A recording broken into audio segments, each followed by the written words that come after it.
Welcome back. I'm Giovanna, and we are going to get started with week 3 today. I'm just checking out. Okay, here we go. Now I'm live. My goodness. Okay, so Giovanna back here again, and let me just double check something here on my settings because I just want to make sure that this gets posted to the correct place when I'm done. Give me 1 second, guys, because I did not get a chance to do this before we started. Okay. All right. So hopefully we get this right. So welcome back. This is week 3 of Release and Reset, and we are preparing ourselves for the new year. This is a process that I like to take myself through each year, that I take my clients through. This is week 3. We're going to be talking about detoxifying from someone today, what that means, what that looks like, why would you even do that, and what are you talking about detoxifying? We're going to go through that, and then at the end, we're going to go through a variation of the cord cutting that we've been doing the last 2 weeks. So we've been going through cord cutting, and this time we're going to do the same thing, but we're going to do a variation of that. I'll walk you through what that looks like. And again, these are all done quickly, but they are done so that you can rewatch them and you can sort of lather, rinse, repeat. I recommend doing this, once to twice per day, depending on what you're dealing with and how heavy it is at the time. So let's talk about the process of detoxification. So obviously, like for those of you that don't know me, I'm now a dating and relationship and love coach, but I actually come from a clinical background. So I was an alternative medicine doctor for 8 years. I had a clinical practice. I did a lot of detoxifying, right? I have detox, I've done it for people, etc. So when I talk about this element of detoxification, it sounds kind of funny, right? When it comes to relationships, like how can you detoxify? But for those of you that are listening who have ever been in what we would call a toxic relationship, literally when you get off of something like that, you are detoxing, right? So we know that foods can be toxic, drinks can be toxic, chemicals can be toxic, and people can be toxic, okay? The way we feel about people can be toxic too. Now, it could be a perfectly decent human being, but you have resentment towards them or you're holding a grudge. That's toxic, right? Like they might not be toxic, but how you're relating to them could be toxic. So in the context of week 3, though, I want to talk about detoxification as it pertains to dating and relationships. So depending on what your attachment style is, and if you haven't watched the video on the different attachment styles, it's one of the first videos I did in this group. So if you're not part of the group and you're watching this like on YouTube or somewhere else, you can click on the link below and join the relationship and dating free Facebook group and watch that video. It's one of the first ones I did. In fact, it's pinned at the top of the group. But depending on what your attachment style is and how you attach to someone, it will determine how long you might stay with certain behavior, how much you might put up with, and how quote unquote toxic it could get. Now, there's 2 main types of attachment styles that we encounter in the dating world, just to keep things really simple. One is anxious and one is avoidant. Now, as the name suggests, one will attach more anxiously. In other words, there's more anxiety that their relationship triggers. They don't know where they stand. Their fear of abandonment, etc. And then the avoidant person has more of a fear of like too much intimacy and engulfment and losing themselves. And so they will tend to pull away. Now, if you're listening to this going like, oh my God, I think I dated that person, you're probably right, because these 2 styles tend to attract each other until one or both of those people do the work on their own attachment style to heal and attract someone and attach to someone who is more secure, which is the gold standard. Okay, so that's just a little mini attachment style sort of lesson there. But if you are someone that, let's say, tend towards more anxious attachment, in other words, you have a fear of abandonment, you attach easily, and it's really hard for you to let go of someone. So let's say you've dated someone even for 4 months and it's taken you a year to get over them, which by the way is not abnormal, right? I want to like normalize how long we think it should take someone to get over somebody else, right? It takes as long as it takes, right? It's a grieving process. When you break up with someone, especially if someone you really loved, it's like a death, okay? So I want to normalize how long it takes for you to get over. But if you are someone who attaches easily and has a hard time detaching, this detox, protocol, as it were, is really geared more towards you. So, what does it mean to detoxify? Well, we know from science and really neurobiology that there are different neurotransmitters and neurochemicals that are triggered when we do everything, right? When we eat certain foods, when we take drugs, when we drink alcohol, when we see like our baby's face smiling at us, right? When somebody hugs us, right? So we know that we have oxytocin and dopamine and epinephrine and norepinephrine. We have all of these neurochemicals that are emitted from the brain, in the brain, as a reaction to these things. Now, I always compare when you're having a really difficult time coming off of someone, in other words, getting over someone, I use the analogy of addiction. And sometimes for people listening, that might seem really harsh. I know when I was first told that I was a love addict, I looked at my coach and thought she was mental. I'm like, how could you be addicted to love? Of course I am. I'm a hopeless romantic. Of course I'm addicted to love. But what she meant is that I was addicted to the illusion of romantic love, and more so addicted to the illusion of romantic love saving me or making me valuable or giving me worth, et cetera, et cetera. Now, was I doing that consciously? No, I wasn't waking up in the morning thinking that. But my pattern of relationships, more so broken relationships, and my pattern of how I was attaching to people, and more so how difficult I was having such a hard time detaching from people that were not good for me, right? From people that weren't even interested in me anymore, and I still couldn't get over them. That was an indication that there was addiction going on. Now, what is the definition of addiction? Well, addiction is something that you do repeatedly that is not good for you, that you can't stop. Very simple. So now that I have that simple definition of addiction, we can apply this to the dating world and relationships world.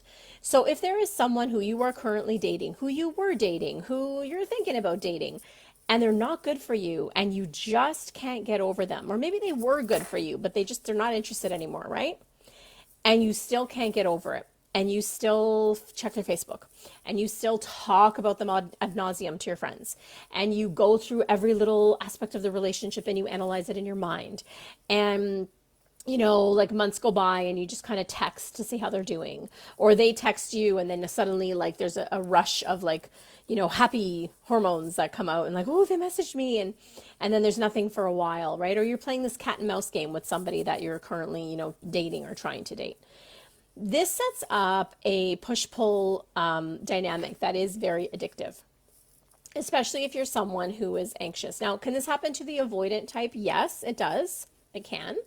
If you're a combination of the two types, by the way, the two styles, you're what's called disorganized. And that just means it's a combination of both. And it's a little trickier to work with, but you can. But this setup of push and pull, where you're getting this dopamine hit, right? Just like a drug addict would get when they inject whatever drug they get. Obviously, that drug has an aspect and works in the blood a certain way. But then there's also that hit that happens in the brain.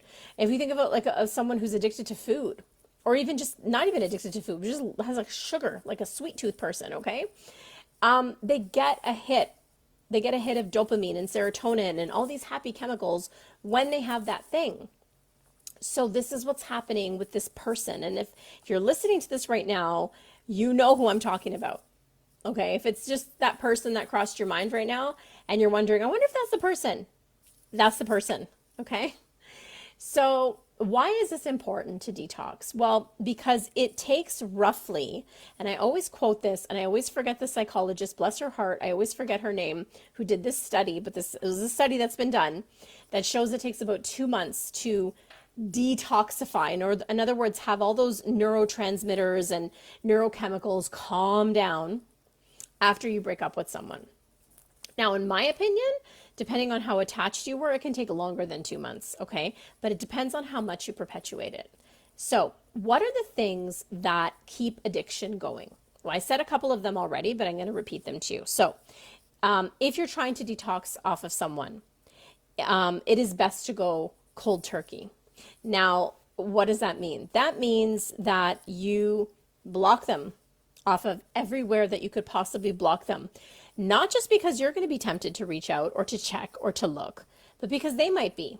And if your decision is to detach until you're healthy enough to deal with this person in this space, then you need to disconnect, right? So you got to go cold turkey. You got to block them off of everything, not engage, not check their Facebook, don't check their Instagram, etc.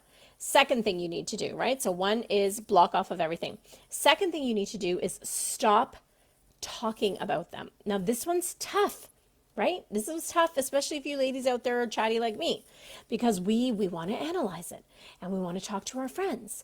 And he said that. And then remember that time he said this, and then that happened, and then this. And we literally feed the addiction by continually dramatizing and talking about the person. So when you get tempted to talk about the person with your friend, you need to have the strength to say, I'm coming off the juice. I am coming off of the juice. I am detoxing. I am going to not talk. Bite your tongue, do something else, draw a picture, distract yourself. Tell your friends so they can actually help you with this, okay? So 1 is block, 2 is stop talking about it. 3 is a little trickier. 3 is trickier because it happens in your head and nobody knows it's happening, so nobody can hold you accountable except for you. And the third one is don't fantasize. In other words, when you catch yourself fantasizing about, oh, I might run into them here, or I wonder what they're doing, or what if one day he just changes his mind and maybe he calls me back and everything's going to be fine. That fantasy, you have to nip that in the bud. And again, that's something that only you can monitor. So this is where radical self-honesty is going to really help you. Because the more you fantasize about that person and think about them and ruminate and you are feeding that addiction. You're still getting that hit in the brain and it's still activating that. So that's number 3. Okay. So we had block, we had stop talking about it, we had don't fantasize. Okay.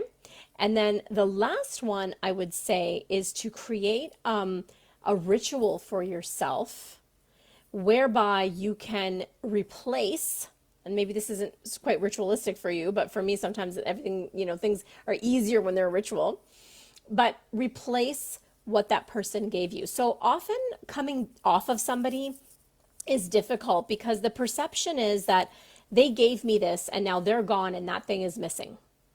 And that's really sad and there's a lot of grief there. But I want to invite you to consider that nothing ever really goes away. It just changes form.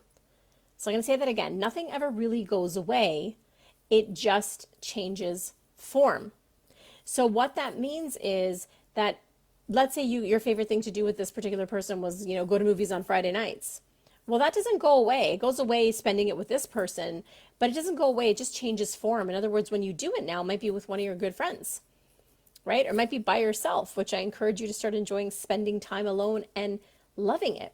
But that becomes your new ritual, right? Is doing more things with yourself and starting to identify the things that you believe or perceive are missing because this person's not in your world anymore, that you now start filling that in yourself or with your friends, etc.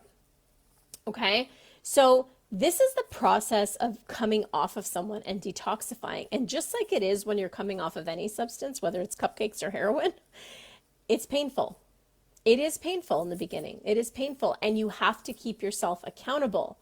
Now, the 5th most important thing in all of this, just like in any recovery, is that you have a sponsor. So whether this is your coach, your therapist, a really good friend that you can trust to be totally neutral and hold the space for you, but that you have someone that actually you can call when you're in a moment of weakness, when you're like, oh God, I really want to call him. I just really, really want to text him. I just really want to unblock him temporarily so I could look at his Instagram. You need to have that person to call.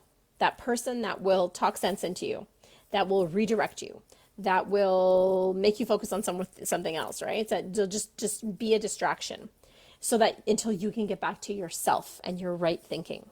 Okay?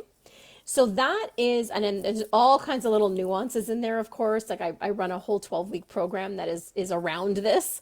So I'm giving you the simple kind of Coles Notes version here, just for the purpose of this live.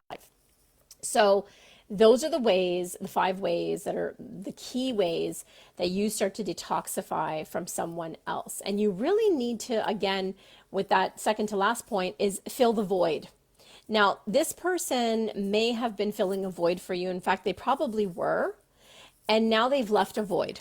And you need to find really healthy ways to fill that back in, right? So maybe it's meditation or yoga or a new hobby or exercise, but a way to do that. So a lot of this detoxification process involves, it's very neurochemical, and we can keep it up there in the science, but it's also very emotional. And so having support through this, journaling, really being kind and compassionate with yourself and gentle, right? Because this is a process and it's going to take time. And I would say fill your friends in, right? Like let them know, so that if you relapse in this process, that you have some people there to gently remind you or to support you.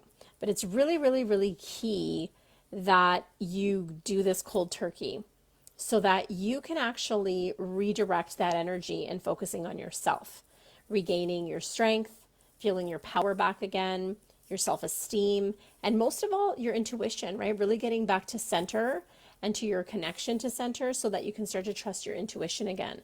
A lot of times when this happens and there's a breakup and we're having a hard time getting over it, or maybe we're dating someone right now and they're doing this push pull kind of thing with us, and we don't know where we stand, and we don't have the courage to just break it off, because it's kind of like, well, what if nothing else comes along? But he actually does say he likes me, but I don't know, he's kind of busy all the time, and we're in this in between. It can feel really disempowering, and we start to lose faith in our own intuition, right? We don't trust our gut feeling, and we tend to ignore red flags that we shouldn't. So using this time in the detox process to be gentle, kind, forgive yourself, and really get back to your own sense of self-trust is going to be super, super key for you to obviously attract something better, right? A better opportunity, and to get all the lessons and all the learning that you need to get from that other interaction. And that's the key thing, right? Like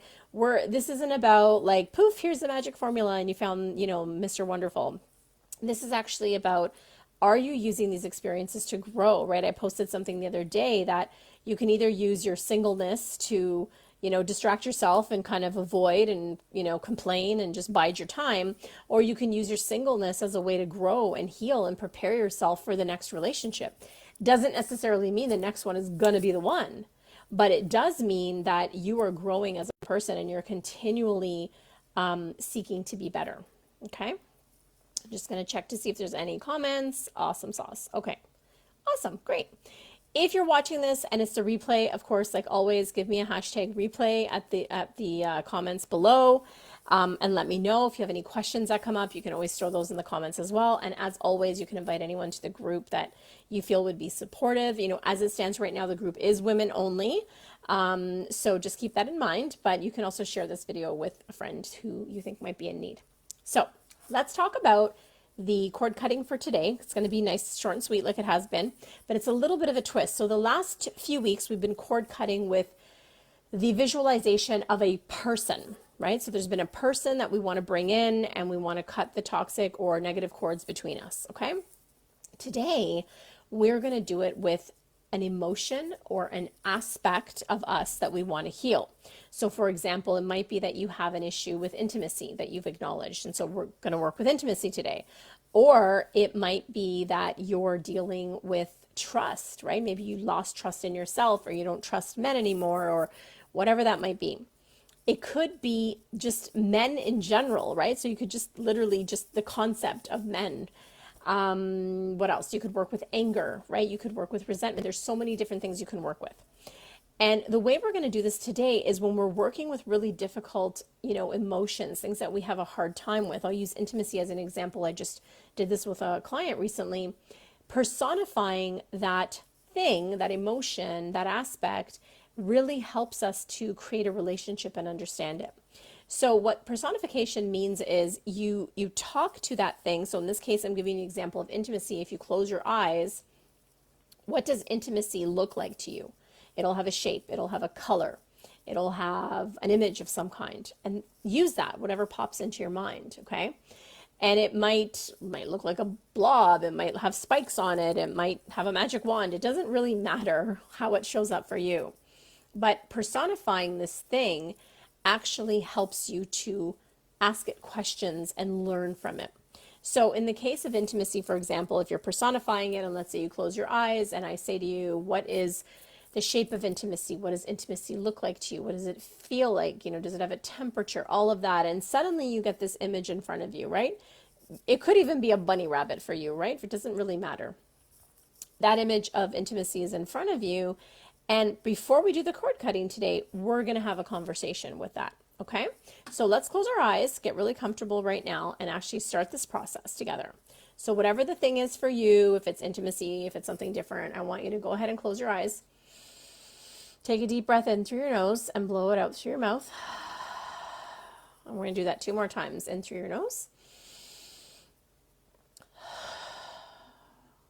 And 1 more time, extra slow exhale in through your nose.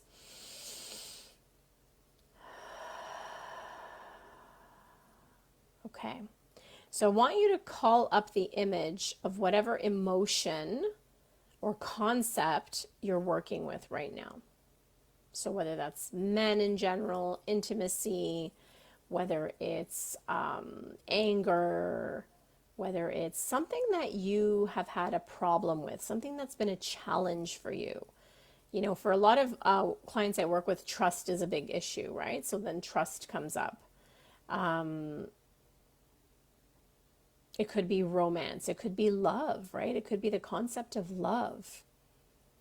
So call that image up of this concept or emotion personified. In other words, ask yourself, does it have a color? Does it have a shape? Is it moving a certain way? Does it look like a certain character of some kind? And just wait till it shows itself to you.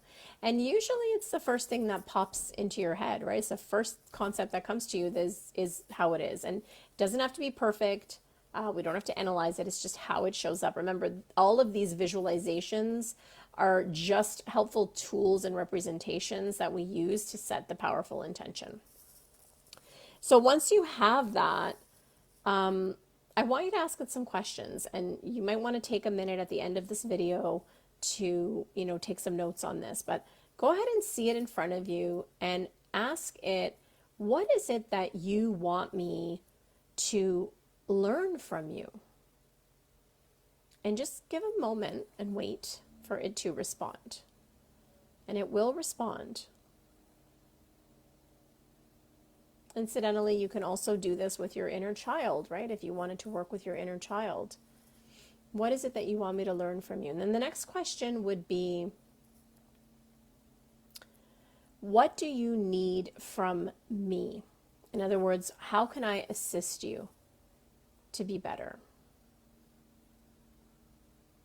And go ahead and let it respond to that.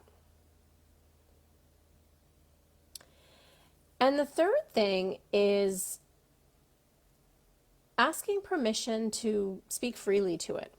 In other words, can I just tell you what's on my mind right now? And usually you'll hear a yes. So very, very rarely will you hear a no, and you can always try again later if you do, but usually you'll hear a yes. And I want you to take this opportunity to really tell it how you feel. In other words, if let's say you're working with love or the concept of love, and it's in front of you and you see it, and maybe right now for you it's a red blob and it's got thorns on it, right? That's fine. Tell it how you feel, right? Do you feel like, hey, love, you suck. You've totally fooled me, or you've totally betrayed me in the past, or you totally let me down. And I really, really wanted you. I really wanted to have you. And you seem to always slip away, and I don't understand you. And just let her rip. Just really express yourself and open up. And tell it how you feel. And, tears may come when you do this. That's okay. That's welcomed, actually. But allow yourself to express everything that you need to say. And, of course, I'm fast forwarding through this because you're going to do this on your own, slower and more deliberate. But the next thing would be is to just wait and see if it has a response. And many times it has some wisdom to share, many times it just has an apology. But dialoguing this way with the personification of an emotion or a concept really can bring you a lot of enlightenment as to what needs to heal.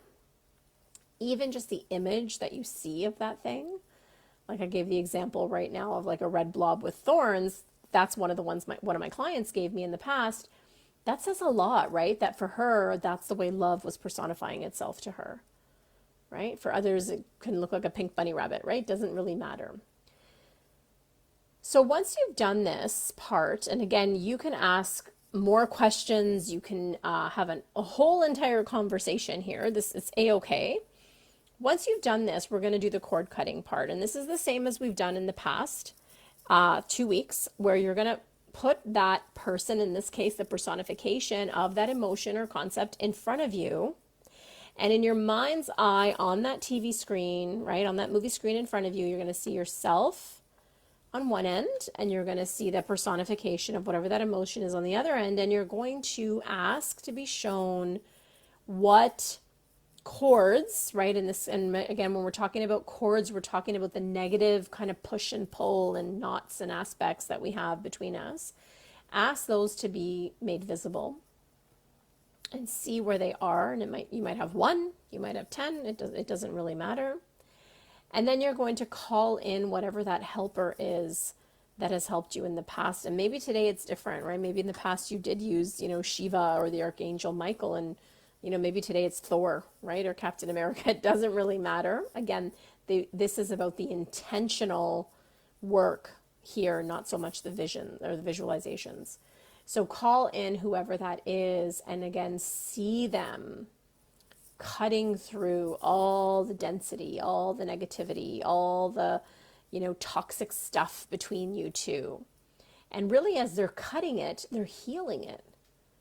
They're healing it as they cut it, because whatever's left over that was just draining out of you is going to come back to you, right? And whatever was draining out of the other entity or person or concept or emotion, it's going to go back to them. So each individual in this case is taking back their power. And this cutting, this intention of cutting is an intention of healing, both you and the other person, or in this case, emotion or concept. And just like we've done the weeks prior, once you see that cutting is done, go ahead and thank the other thing in front of you this time, and thank your guide or whoever showed up for you to assist you with this, and see yourself as whole, and see yourself as strong, and maybe even more trusting and more confident. And maybe your relationship to love or trust or intimacy or whatever concept or emotion that you pulled up there, maybe that is just a little more healed than it had been when you started. And again, this is a faster version of a longer process, and you can take your time with this. Lather, rinse, repeat. You can do this literally anytime you wish to, especially if you're feeling heaviness. Okay, so I hope this was great for you. I hope this really worked for you. I'm going to check again to make sure that this is going where it needs to go, because again, I didn't set that up when we first started. So let me just make sure that this is going to, okay, hopefully it is. So hopefully, the hope is that this is going to get posted to the group. So again, you can watch the replay, post, type in your questions. I'd love your feedback on how this went for you and what you got out of this process. And remember, slow it down when you do it on your own, because this is just a little taste test of it. Next week on Thursday is going to be our last, right? That's our fourth and final.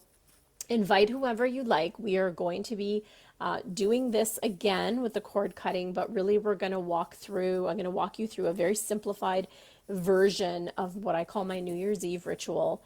And it's the final, activity for releasing and resetting for 2022. So I hope you join me next week. Until then, I wish you well and have a happy, happy, happy holiday, and we'll see you then.